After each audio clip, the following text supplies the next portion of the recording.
Hello and welcome to Bonus Dad. Bonus Daughter, a special father-daughter podcast with me, Hannah. And me, Davey, where we discuss our differences, similarities, Share a few laughs and stories within our ever-changing and complex world. Each week we will discuss a topic From our own point of view. and influences throughout the decades. Or you could choose one by contacting us. Via email, Instagram, Facebook or TikTok. Hello and welcome to part 2 of Space. It's been a week since we last spoke about space. It has been a long week. Still wearing the same shirt. Same hair. Still wearing the same t-shirt. Same hair. Still got the same hair, yeah? Same hair. Yeah. For me, Yeah. specifically. I just noticed you're wearing your, I did notice it last week. You got your Las Vegas. Las Vegas. Las Vegas t-shirt on. Yeah. Did you get that in Las Vegas? I did. Vegas, baby. I actually got it in the airport because my flight got cancelled, and then I needed to burn some money. Yeah, because you flew the same airline that I flew in Florida, which is the North Ryan Atlantic. Yeah, it's the Ryanair of American travel from the UK. Sorry, North Atlantic, but you failed me and failed them, so it's all on you. They failed us big time. I mean, at least you got to go home on your actual flight. Yeah, well, it's 4 hours after we were in the airport for 12 hours. You know, in I was Orlando. at the airport 24 hours. Okay, you win. I ended up getting a Virgin flight back. I could have ended up in space. Richard Branson. I was watching you on the old flight tracker as you were coming back. It's cute, isn't it? I know. That's actually really cool. It is, isn't it? It's so good. I'm glad I introduced you to it. It's fun to watch, really good. isn't it? That was really good. I liked watching Mitchell. I watched Mitchell take off when he went to Brazil. Yeah. I don't know if I watched him land because I think it was really early morning for us. But yeah, it was good fun. Yeah. It's like, they've landed. Yeah. I saw you land as I was coming up to Gatwick in my car. You did. That was very cool. Yeah. I've never seen that before. Yeah. So North Atlantic, I was like, wow, it's got to be them, isn't it? Yeah. I know when they're landing. Yeah. So yeah. Yeah. That was us. I wasn't late to the airport to pick up my parents. To be fair, actually, I was on time. I got stuck at bloody Mildenhall, and then, because there was, I don't know, something, like roadworks, I can't even remember. It wasn't an accident, but it was something annoying. And then, sorry, we were going to talk about space, but I'm annoyed now. That's fine. And then, I used the sat-nav to take me to Gatwick. I knew they were coming in at South Terminal. I knew that's where I had to pick them up. And I saw the signs and it was saying South Terminal this way, but the sat-nav was telling me to go on. And in the past, I've ignored the sat-nav and been wrong. So I thought, you know what, I'm going to trust you, little sat-nav. I'm going to ignore all of the signs that were telling me to go left to South Terminal. I carried on straight. It took me underneath the car park and was like, oh, you're here. Whilst I was on the middle of a motorway, I was like, well, no, I'm not here, am I? So basically, if I think it's Apple Maps, that's not Jeff Bezos, is it? Who's Apple? Steve Jobs, but he's dead now. Oh, yeah. Yeah. Well, it's not his fault then, is it? No. Can't blame him. Do you know what? You'd have to show that picture. You have to flash that picture up on the screen of you at the airport that I took of you. I haven't even seen that picture. You've not seen that picture? No. Was it funny? It was because... The woman got in my way when you were... Because you were there holding a sign that had our last name on it, like you were like our taxi driver. Yeah. But the funny thing was you were the only one standing there. So it wasn't like there was a sea of people where we had to look for you, and so you were the only one standing there with this sign, and it just looked hilarious. So, I thought that I was the queen of comedy. I'm not gonna lie. I thought of it. Well, Mitchell mentioned it actually, and I'd already thought of it, but I hadn't mentioned it out loud because I thought, oh, Mitchell's going to think I'm a right twat if I do this. And then he mentioned it to me. He was like, "You're going to take like a little sign with their name on it," and I was like, "Yeah, I was thinking about it actually." And he was like, "Yeah, you should." That was. And then funny. I told Jo about it when she done my nails, and she was like, "Yeah, you should." So I was like, "Oh, I'll do it then." That was funny. It was. I was expecting a little drawing of a whale. I almost did, but it was a rush because I had to pee and then find you. So yeah. Actually, talking about whales, do you know what your mum got yesterday? No, I haven't seen it. She got some D&D dice. Oh, right? With a whale in it? With whales in them. Like my rubber duck ones? Like your rubber duck one, but with little whales in them. I can't wait to see them. Yeah, they're awesome. I bet they're cute. They are really cute. I want them.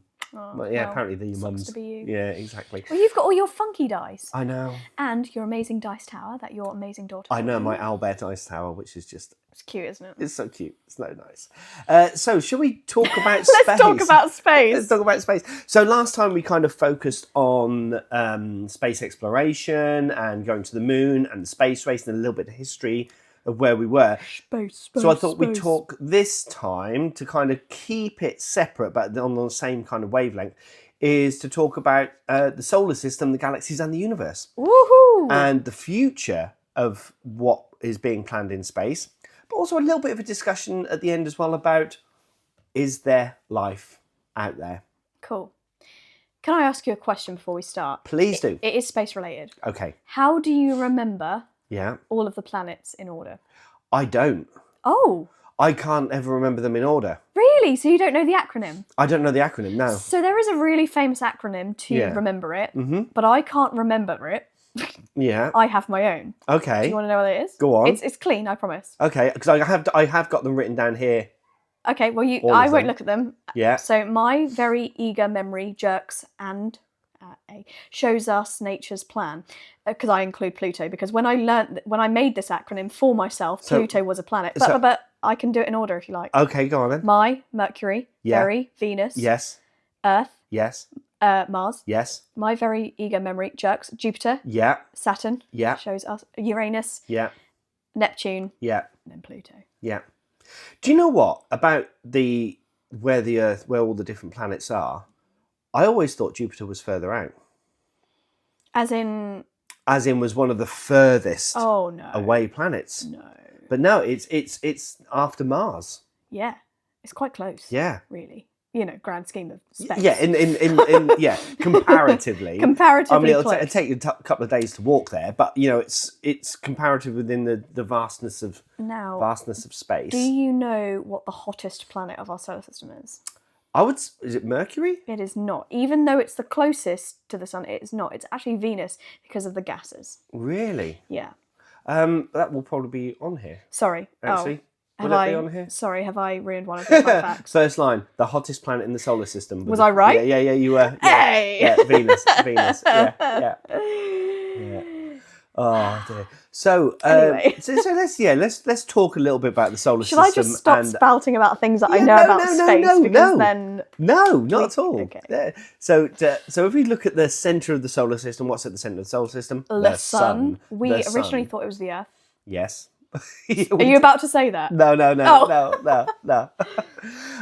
But the sun accounts for 99.86 of the solar system's mass and is so massive that 1.3 million Earths could fit inside it. Massive, bruv. This is how big the sun is. It's a big boy. It is. It's a big old jalopy. Yeah. It is. And she's a scorcher. yeah, it takes about 8 minutes and 20 seconds for light to travel from the sun to Earth. That's crazy. So this is when there would be 8 minutes of fading light before we knew we were dead. it would take 8 minutes. It would take us 8 minutes to know. Well, I think we'll probably know before that. But for that light to presumably that light to But this is why I was saying in the previous episode that we can see the Big Bang. Yeah. Because we can see the amount of time that light travels. Right. That's how far away it is. So when you look up in the sky at night, those stars that you're seeing, you're not seeing them as they are. You're seeing the light from those stars. They could already be dead. They could already be dead. Yeah. It's just how long that takes for the light. I wonder if the North Star will ever fade. It will do. Everything's got a beginning and an end. In our lifetime, would we? Yeah. I wonder if we'd notice. No. Nah. But did you know the sun is actually white? Not yellow? It's not it's yellow. Drawn in every child's photo ever? It's not yellow. The sun is actually white. It is the way that the Earth's atmosphere scatters light that makes it appear yellow. I see. So all the astronauts up in space would, I assume, would see it as being white. There's a yappy dog outside. There is a yappy dog. Is it coming up on the... Nah. Okay. I can hear Sorry, it. peeps, Yeah. if you can hear a yappy dog. It is my neighbour's dog, and it yaps like this quite often. Yeah. So when you look at the sun, but in brackets, don't do that directly. Don't try this at home, kids. That's a public service announcement. Don't PSA. ever look directly at the sun. You will burn your retinas. Which will die. Yeah. Which Marge Simpson did in The Simpsons. God, Trump did it, didn't he? And the when we had the solar eclipse that time. Did he? The footage, yeah. He just looked direct. I mean, he's constantly squinting, so it probably didn't hurt him that much. Yeah. Is that rude to say? Yeah. That's a little rude, isn't it? Yeah, probably. Sorry. Yeah. I take it back. He does squint a lot. So you did actually say the acronym. Well, you mentioned the acronym, and you got them all in order.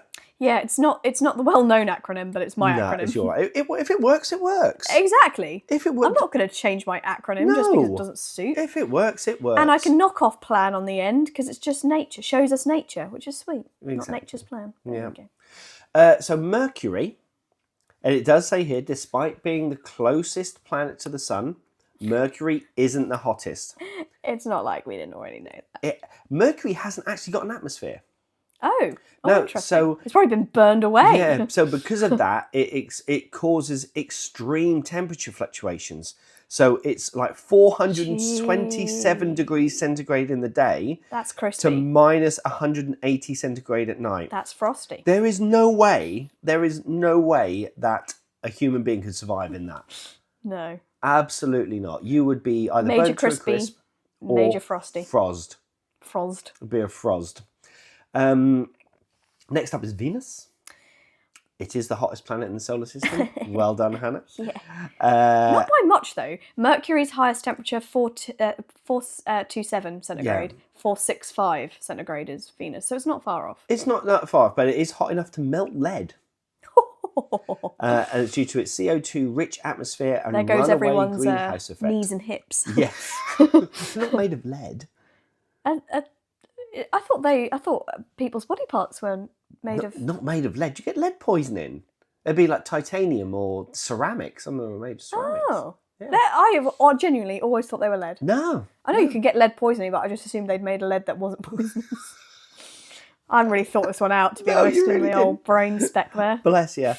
Carry on. That was really stupid. Next up is us. Hello. Earth. Earth atmosphere. Earth. The atmosphere does actually protect us from meteoroids to a degree. Yes.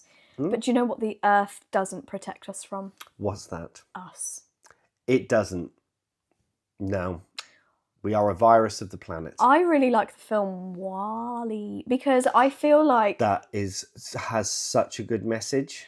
Good message, but also I think it's going to very cleverly predict how this world is going to evolve. Yeah, just as the world as a We're just going to escape and go to space. We're already trying. Katy Perry's already trying. Yeah. You know? It's going to happen. I mean, even Brian Cox said that. He's even said that. He said, we need to look after our own planet. Stop looking... Well, not stop looking, but still look. But stop playing around out here and just look after our own planet. Yeah. But did you know that, a little fun fact for you, about 100 tons of space debris hit the Earth daily? We're constantly being bombarded with shit from space. Damn it, space. Yeah. But most of it burns up. I feel like that statement accurately sums up my life. What, just being bombarded? Constantly bombarded with shit. Carry on. Next up we have Mars, famously known as the Red Planet, due to its iron-rich dust. Mm-hmm. Mars the also subject has of David Bowie's song. Indeed. Mars also has the largest dust storms in the solar system, sometimes lasting for months and covering the entire planet. It's dusty.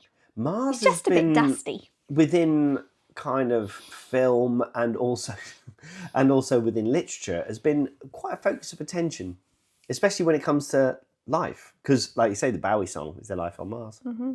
Great song. Okay. He even mentions the Norfolk Broads in that song. He does. The line is from see the monkeys in the million hordes? From Ibiza to the Norfolk Broads? Yeah. It's not monkeys. Ibiza to the Norfolk Broads. Rule Britannia is out of band. Which isn't really... I don't know why he wrote that. To my mother, my dog and friends. Ibiza to Drugs. Norfolk Broads isn't that far. No. It rhymes, doesn't it? I think it was on all of the drugs at the time as well. Well, yeah. Weren't we all? Yeah. Or in fact, you take a lot of the... it's what I said to you earlier on about the Pixies, wasn't it? Yeah. I said you can thank hard drugs for a lot of the Pixie songs. And Beatles. And the Beatles, yeah. In fact, quite a lot of... Do you know what, actually? Segue small slight. I saw a colourised version of the Beatles learning Let It Be. And basically Paul McCartney being like, nah, it should be like this. Because they couldn't work out where the F was going in the song. Yeah. And they ended up dropping the F entirely. Right. And he was like, why don't you do it like this? And he's piano and they joke about him. None of them were attractive. What, the Beatles? And I don't mean that in a, like, that I was looking at them in that way. But I was looking at John Lennon particularly. And I was thinking... When I single you going to play them on the drums? And but they were like known as like, you know, very sexy icons. Yeah. Not for me. Yeah. No, not for me. No. This episode about space, and there's me going, the Beatles were not attractive people. Do you know I think Paul McCartney was the most attractive out of the lot. Do you know one of my favourite quotes from the Beatles was when I can't remember what John Lennon was asked the question about Ringo, and saying about Ringo being a world-class drummer, something like that, and John Lennon's response was, "Ringo's not even the best drummer in the Beatles."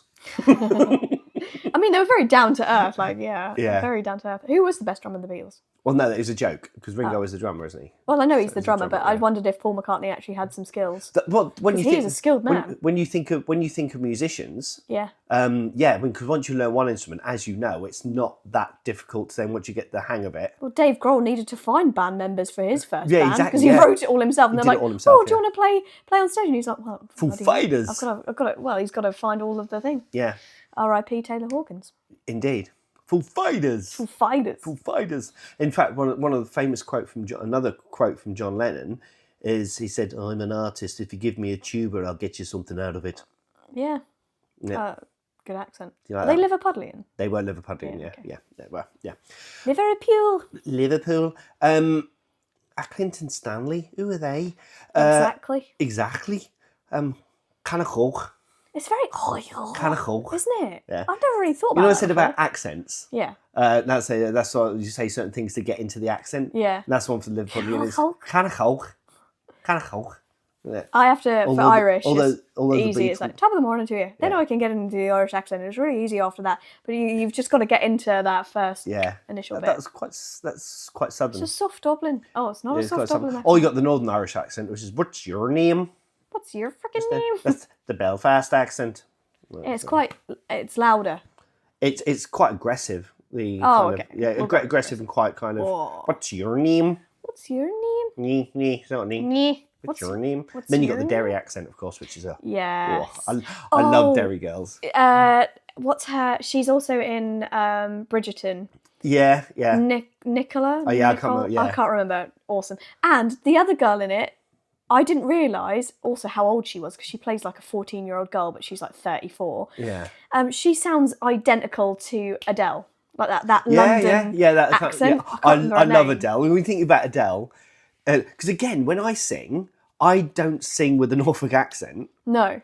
A lot of people think I sound American. I think I've said this on a podcast before. Yeah. Jack, when we were recording one of the latest single. Jack was like, "Dave, stop it! You're singing in an American accent again," and I had to kind of bring it back to that kind of British accent. Yeah. Back to space. Just segued. That was the biggest tangent we've ever been on. Yeah, exactly. And it was all because of me and the Beatles. Let's go back to Jupiter, shall we? Yeah. So, so we just spoke about Mars. So Jupiter. It is. Do you know Jupiter is so massive that it doesn't actually technically orbit the sun. Oh. In the traditional sense. Didn't know that. The Sun and Jupiter orbit a common centre of mass located above the Sun's surface. So it doesn't actually, in the same way as what the others does, it has a really weird kind of thing. Oh, is it saying that the Sun and Jupiter kind of orbit one... No, they orbit the same way, but it's just the angle that it orbits. It's a different angle. But not be to do with the gravitational pull of the sun. Yeah. Because I know that Pluto has like an elliptical... I love Pluto. Pluto gets bad press. I feel like Pluto has like it doesn't have a circular one, it has like a oval one. Yeah. Because I know there's a sketch where it's like, meow, meow, meow, rather than I don't know. I just thought that Postman Pat video. Remember that one? Where the Yorkshire lads have overdubbed it. Oh no. The really rude Postman Pat stuff. Oh, maybe this is ringing a bell. Yeah, and it's that. Yeah, there's I'm gonna do a quote, but I will have to bleep it on the thingies. No. And it starts off with the van going around, goes meow. Damn it! I'm gonna have to quack that. Yeah. We don't have by the way, when I edit the visual podcast side of things, there's no beep in my soundbar system. Is it not? So I use a quack because I haven't got anything. So it's like quack, and sometimes it's really like because we talk quite softly, I think. Yeah. And then this quack just comes in. It's like really overpoweringly like. ow, like, well, we were saying earlier, because obviously makes you jump. because the audio podcast is done through these mics and through the Rodecaster Pro here, but the visual podcast and the YouTube video is done on these lapel mics. So what I edit and what Hannah edits are two different things. But of course, because the lapel mics are not plumbed into here, that doesn't come through on the mic, on the sound pads. So I'm going to have to record these for Hannah, and she's going to have to put those in. That's why I don't press these buttons very often. Yeah. That they're just. I think they're a nice little nest egg for our audio listeners. They are. They get something that the visual people don't, because the visuals get to see our faces, and what's cooler than that? Exactly. So yeah. Yeah, indeed. Anyway, back to Jupiter. So back to Jupiter. But another little fun fact for you is that Jupiter's great red spot. So you know the famous red spot in Jupiter. I actually knew this. It's just a storm. It's a storm, and it's larger than Earth, and it has raged for over 350 years. That's mad. So at some point, that storm will stop. So that spot will go. It will be popped. It's quite sad. The zit will be popped on Jupiter. It's like a cyst. Yeah. Then we come on to Saturn. Now, Saturn and its rings. I love Saturn purely because of its rings. It's not the only planet in our solar system that has rings. I know, it's just but the most famous one. It is. It just looks cool. Saturn's just Saturn looks cool. Saturn looks like the planet. Yeah, the planet you want. It's like the popular kid. Yeah, isn't it? You got like Jupiter. He's a little bit cool. He's got a ring. You got like Jupiter, who's like the. He got earrings before everyone nut. else. Yeah, he's like the hard nut of the solar system, and you got Saturn, who's just like cool. Yeah, he's got just Mr. Cool. But also, I feel like Saturn would be a nice guy. Yeah, Saturn a cool, would be nice guy. Saturn is its rings are made of ice and rock, and some particles as small as grains of sand, and others as large as mountains. And a day on Saturn lasts only 10 hours and 33 minutes, making it the planet with the second shortest day in the solar system. Oh, you wouldn't want to work on that planet, would you? No. Every 10 hours. Yep. Next up, we have the worst name for a planet, bless its heart, is Uranus. Uranus has a bit of an odd tilt to it. I fell in love with Uranus. And because it makes no sense at all. And Uranus is like the drunk planet. The drunk planet. Do you think it's like old cousin Bill? Yeah. Like he's either drinking in the corner of the family parties, or he's smoking a doobie and he's like stoned out of his mind. Yeah, well, that's Uranus. So Uranus is actually rolls around on its side, not on its exactly. axis. Yeah, exactly. He's pissed. Uranus is pissed. He's like the older brother that you he's like the older family member that like he's on his own path. The black sheep. He's just sat in the corner with his bottle of whiskey, just rolling around. So we have that, well, not a phenomenon, but where we have phenomenon. So at our poles we experience so much light, or so many days of sunlight, and then so many days of darkness at certain times of the year in the seasons. Yeah, we also have a tilted axis, so we are mildly drunk. Maybe Uranus has something to do with that. We're tipsy. Yeah, we're tipsy. Uranus is off its tits. So it experiences 42 years of sunlight followed by 42 years of darkness at each of the poles. Well, I'm only 28, so I have not experienced a full revolution of their day or night. Exactly. Depending on what cycle I've experienced one day and a few hours. Come off it. Who's 50 this year? I know, yeah, in a couple of months. And you're going to give me some money for my next tattoo, aren't you? Oh, yeah. I don't have to actually get you a gift. You don't actually give me a gift? No. I feel like you two just buy what you want, so you're hard to gift. Yeah. I'll get you something to open, but... Oh, thank you, daughter. So next up... So did you actually know as well, little fun fact for you, Uranus was the first planet discovered with a telescope in 1781 by William Herschel. Uranus was the first one discovered, yet it's one of the furthest away. Yeah. Well, obviously, we think they're just looking around and they're like, oh, let's ignore that big red blob. Yeah, well, do you think how the planets are formed? Well, yeah, we're not aligned, are we? We're not aligned. We were recently, though. All the planets were aligned, weren't they? Were they? Very Hercules. Yeah, all the planets were aligned. Next up, we have Neptune. He run the underworld. Is the windiest planet with winds exceeding 1,300 miles per hour, faster than the speed of sound on Earth. So this is like Uncle Kev, who's like farting in the corner. Exactly. Why? All right, I'm picturing a wedding. You got Uranus. You got Uranus in the corner that's stoned out of his mind with a whiskey in his hand, lolling. Yeah. You've got us, having a good time. We're a little bit tipsy. Excuse me. We've got Venus, who's like the most beautiful bride. Yes. You could possibly imagine. Yeah, Venus is which one of the gods is it Greek? No. Roman? Yeah, Roman is Venus, I believe. Yeah, because it would be Aphrodite would be the Greek equivalent. Mm-hmm. And then you got Mercury, who's like, I'm a little bit hot damn. So that's the groom in my opinion. Yeah. Okay, Mercury's the groom. Yeah. Yeah, Earth is kind of like the maid of honor or best man, maid of honor, best man. Yeah. Yeah, and then Jupiter's like your jolly old dad. Yeah. Coming in. Saturn's obviously cool. So that's your cool younger brother. Yeah. Where am I? Neptune is your Uncle windy uncle. Kev. Yeah. Uncle Kev. Yeah. Windy Uncle Kev. And then of course we have Pluto. See, Pluto's the child that you kind of didn't want at the wedding, but came anyway. Pluto's me. Pluto was reclassified as a dwarf planet in 2006 and has got a heart-shaped glacier made of nitrogen ice. A little fun fact is that Jupiter is equivalent to 6.4 Earth days. 1 day on Jupiter, equivalent to 6.4 Sorry, Earth 1 days. day on Pluto. You mean Pluto, sorry. Yeah. Sorry, Pluto. So a day on Pluto is equivalent to 6.4 Earth days. Yeah. Oh, okay. And it has a moon by the name of Charon, and that moon is so large that some scientists consider them a double dwarf planet system. So it's got a moon that's almost as big as Pluto itself. Yeah. Wow, I didn't know that.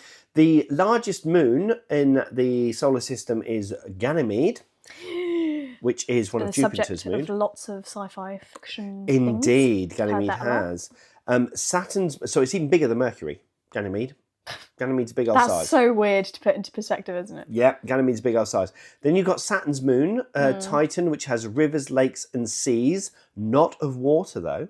Oh. But of liquid methane.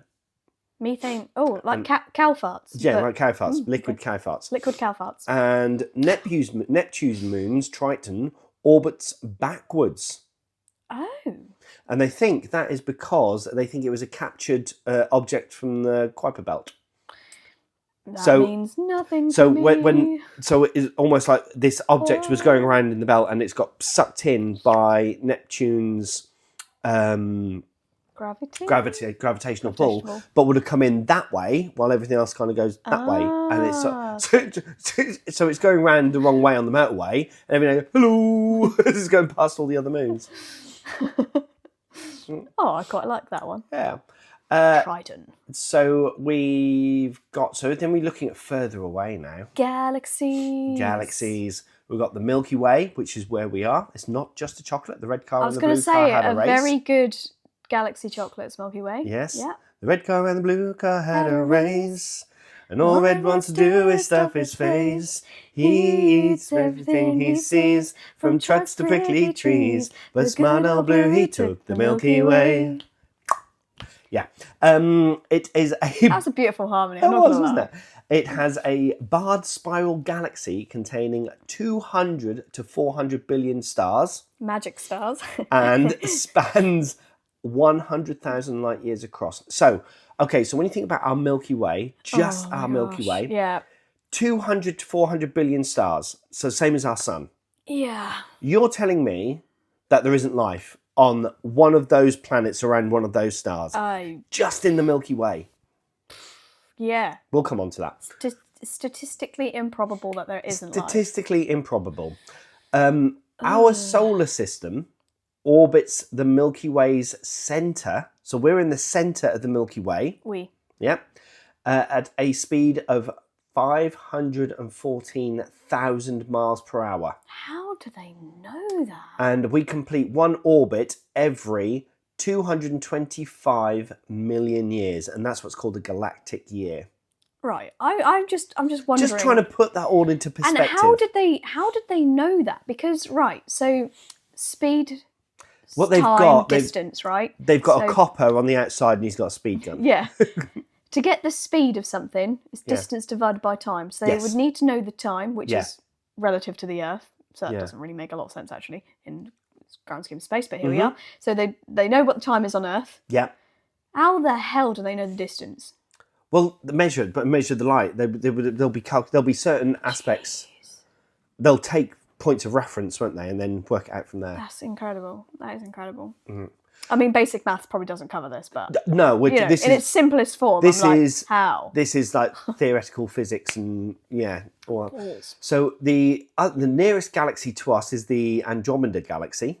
It is on a collision course with the Milky Way. We are going to hit it at some point. I don't know when. Probably not our lifetime. Yeah. It will create a new galaxy, which has been referred to already as the Milkomeda. Good luck, future children. Good luck, future children. Little fun fact, we can already see the Andromeda galaxy with our naked eye. You can see it. I want to see it with my naked eye. You can see it. You can just look up at a certain point, you can see it. I don't know where the point is, but there you are.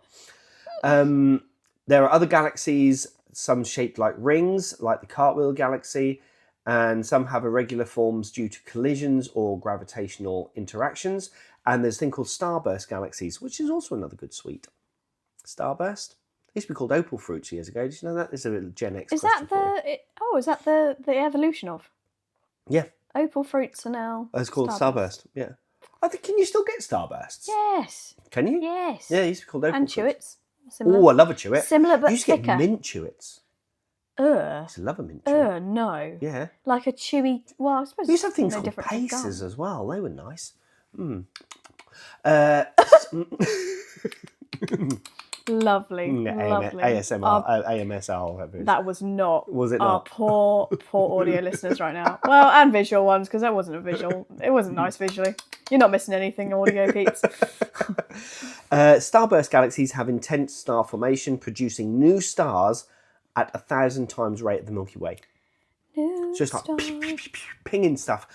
So when you think about the universe and the cosmos and everything, it's just... I know I've said it on this podcast, like in this episode, and it just blows my mind completely. Yeah, this is when I start the mental torment of what is my purpose? Yeah, it's insane. What am I doing here? Yeah, it's absolutely insane. So then we're moving out to the wider universe. It's night, so our observable universe, the whole universe that we can see with technology, and again, the furthest thing we can see is the Big Bang, is 93 billion light years across. I can't even put that into perspective. No. So even though the universe is only 13.8 billion years old, so the whole universe is only 13.8 billion years old. It doesn't seem that old, really, when you think about it. I guess in the grand scheme, no. But we have nothing to compare that to. Yeah. We don't have another means of comparing that to older. We don't know if we're a young or old galaxy in that sense, I guess. No, we don't. Or maybe we do, but only theoretical, presumably. Yeah. So I remember when I was at school, we talked about atoms and protons and neutrons. And because your even your hands, even yourself, your body, there's so much space between the atoms and the things that are flying around it that theoretically there should be nothing there because of the difference but it's the way that all reacts but makes it a solid. Okay. Mm-hmm. So to put that kind of into perspective, when you think about that, looking at that as the Milky Way and also the universe, if you take the sun, right, and you imagine the sun as being the size of a white blood cell, mm-hmm. The size of the Milky Way is the size of the United States of America.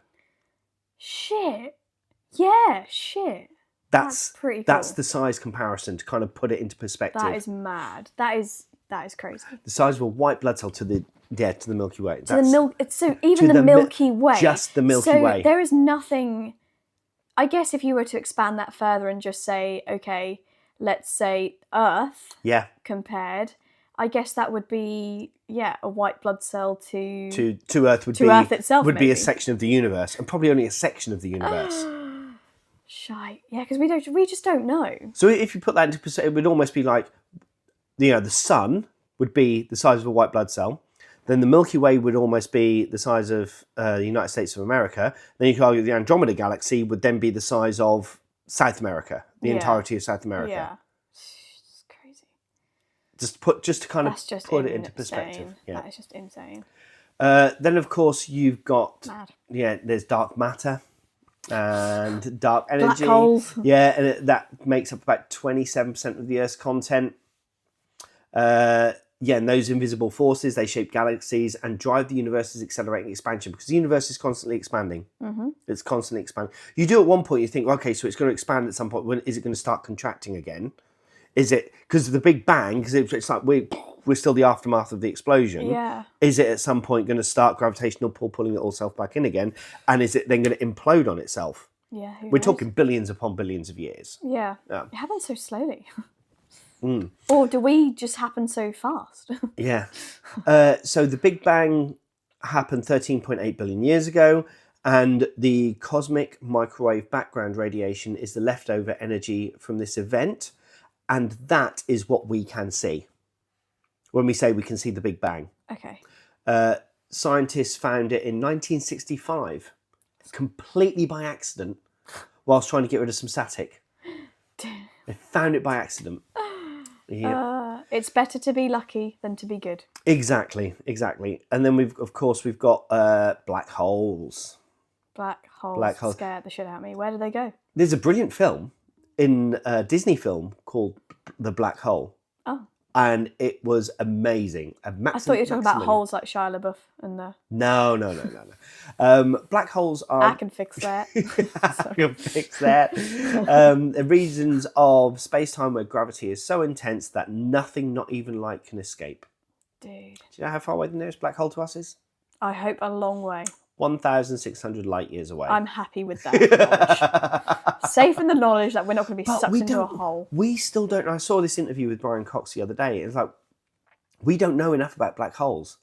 So we know that nothing can escape. So not even light can escape the black hole. Okay, so stuff goes in. That's why we then can't see it, because nothing goes in, guts come out. Yeah. So is it that there are lots of theories within physics at the moment whether or not the black hole, if when it goes into the black hole, that thing ceases to exist, or if it's still there, we can't see it. Yeah, does it come out the other side? Because if nothing can escape, time can't even escape.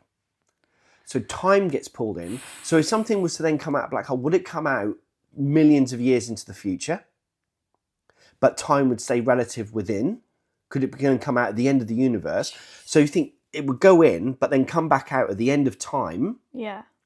But time has stayed the same for that object. Again, just trying to get your head around all of that is completely mind-blowing. Yeah, no, yeah. Yeah, it's intense. It's intense. It's intense. Yes. So I feel like I'm having an existential crisis. I know, sorry, I'm going like shall we kind of finish off with a little bit to do with the future of space exploration? Let's go to the future. And also, very, very quickly, the past. About whether or not there could be life out there.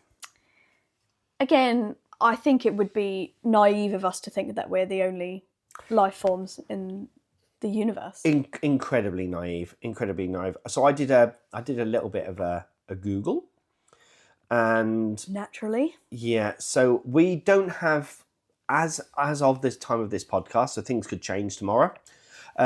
We have no confirmed direct evidence of extraterrestrial life, but what we do have is theories.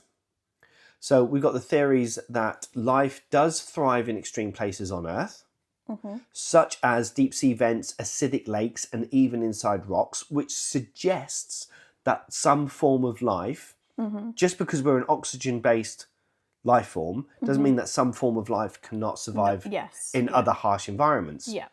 Which means, who knows, there could be life on some of the other planets in our own solar system, but just not as we perceive. I mean, old windy Neptune might just be so windy that it blew all of their life away. It could be, yeah.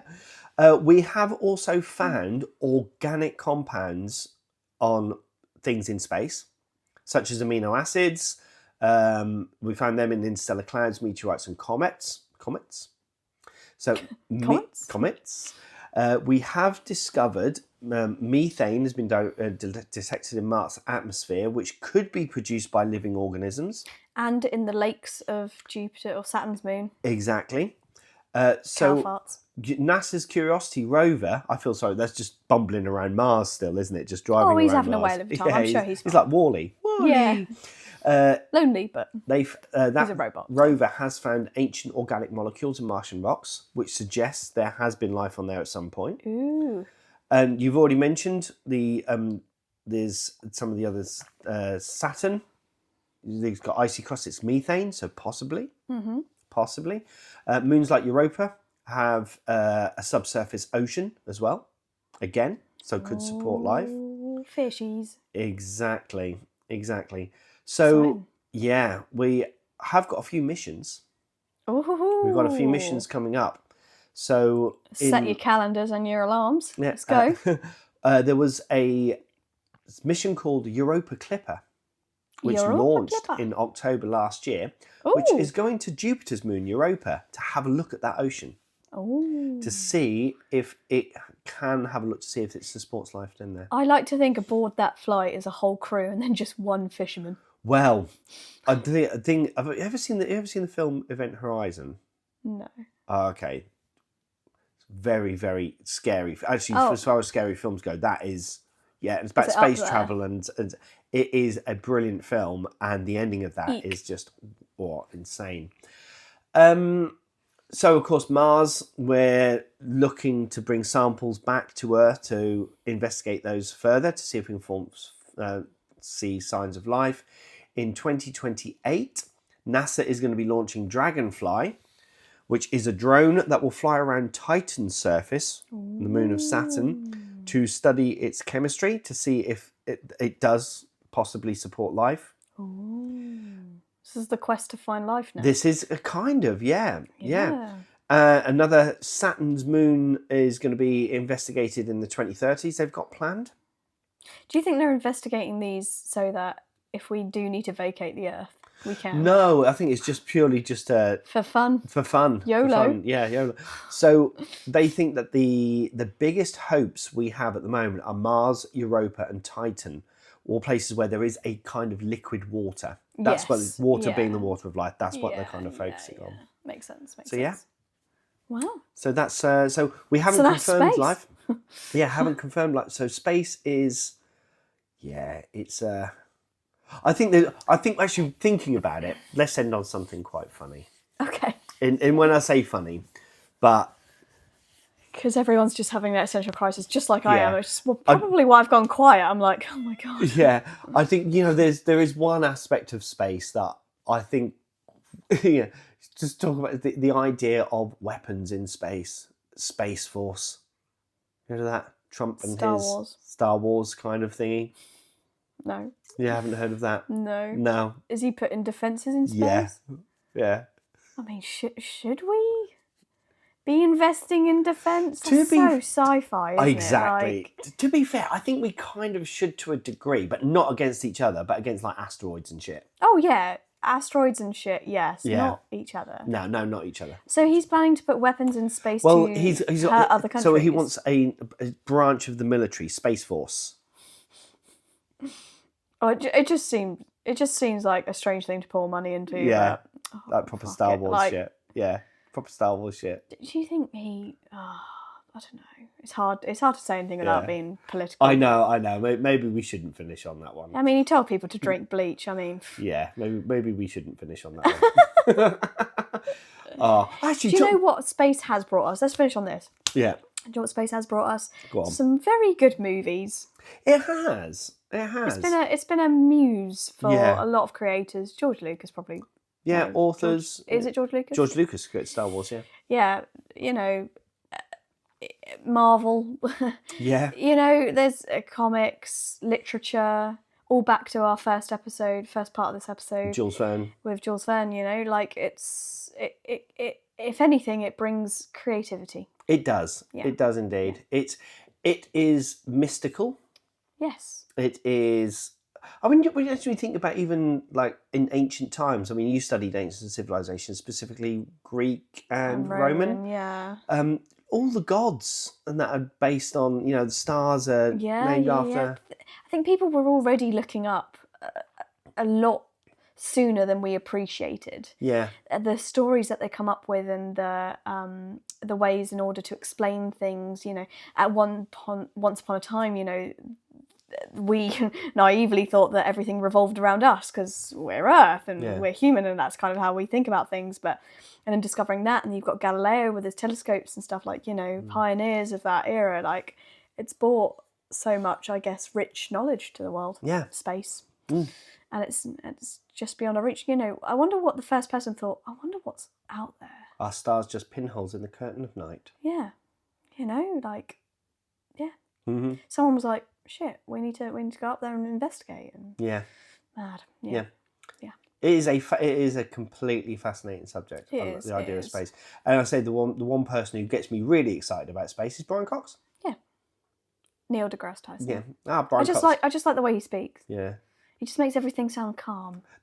He's a calming man. He is ASMR calm. Yeah. Well, there is. I think there's Brian Cox was on an episode of The Last Leg, and he got asked a question about when he get asked about how do you know the Big Bang is real, and he does get really angry, and he sits there and goes, because you can fucking see it. Very cool. Yeah, Very cool, brilliant. Man. Brilliant. Anyway, if you enjoyed this episode of Bonus Dad, Bonus Daughter, we have plenty of others, not just on space, but we do have some sci-fi related ones. We talk about film, music, anything, technology, everything. We sometimes have a few games every now and then. We've got a few good games coming up. Yeah. Honestly, we just mess about on here. Yeah. Anything and anything we talk about. So yeah, if you'd like to listen to one of those, we're on most streaming platforms, and we're now, of course, on YouTube as well.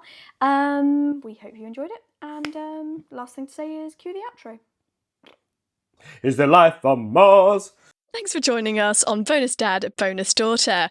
Don't forget to follow us on all our socials and share the podcast with someone who'd love it. We are available on all streaming platforms. See you next time. Bye-bye.